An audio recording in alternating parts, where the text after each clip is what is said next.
Is there a Celtic English? The question concerns the status of the languages we might call Gaelic, Scotland, Irish, Welsh, Manx, Cornish, and perhaps Breton as well, Breton in France.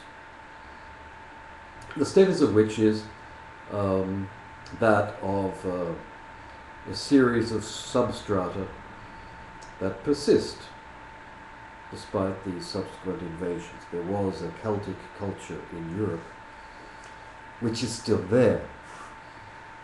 We have on top of it layers of invasions,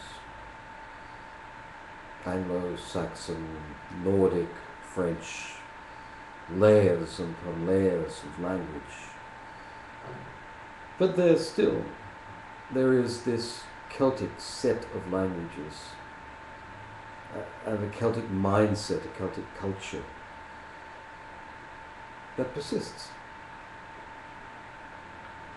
The question really is how it persists, how it survives within the dominance of the English language. The important thing to know for you in this course, the important thing is to see a bit of Irish or Gaelic or Welsh, just so you can convince yourself that it's completely different. You're in a whole new ballgame. It's not like Gaelic, Gallego in Spain. You have Celtic cultures in Spain, in Asturias and in Galicia. You have people playing bagpipes and wearing green, I suppose. And Galician, Gallego, is spoken as a language of identity, but it's certainly not a Celtic language. It's a Romance language. In the case of the Celtic languages within Britain, we're talking about something completely different that is hard to learn and hard to understand because it's a completely different system from the ones we know within English and Romance and German, I guess. What's the status of those languages? It's hard for me to say here. There's a lot of debate, a lot of statistics and false statistics. What we can say is that in the case of Irish especially, and Welsh very especially, there are identity-based programs to recover, to reinstate Celtic languages.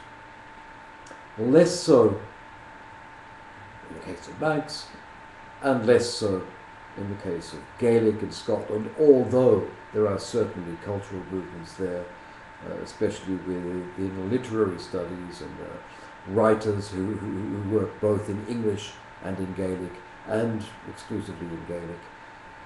Okay, there are these cultural movements to recover and promote the use of Celtic languages as symbols of identity, and very significantly of identity different from English identity. The strength of those movements is very hard to gauge from where I'm sitting. It's of interest for us, though, here in Catalonia, to look at them and to consider the tremendous difficulties faced. Catalan, you see, has been easy to recover and promote because it's linguistically quite similar to Spanish. Gallego is the same. In the case of the Celtic languages, we're something closer to Basque, which is a harder path. It requires a lot of dedication and work. There is a theory that has been kicking around Spain for some time, decades, according to which Catalan independence died as a terrorist movement because it was possible to have a language and culture, whereas Basque has persisted and still persists in its association with a particular terrorist movement, because the cultural recuperation has been far more difficult because of fundamentally linguistic difficulties. And that's an interesting theory. It suggests that if cultural integration is possible, then people will live within a multicultural society quite happily. I wonder though, I lived in the Basque Country about 25, 28 years ago, when very few people spoke Basque. And I go back there now and I see people speaking Basque, kids speaking Basque at school, 2 television channels in Basque. And you think, well, in 20 years, if the desire is there, it can be done. It can be done.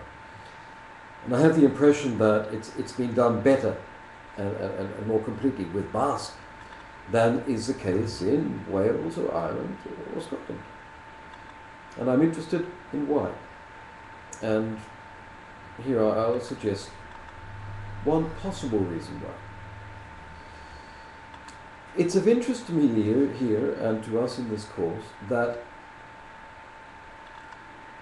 Irish English exists and is very pronounced, very strong, and shows no signs of dying. Hibernian English. The same with Scottish. The same, but perhaps less so with Welsh. That is,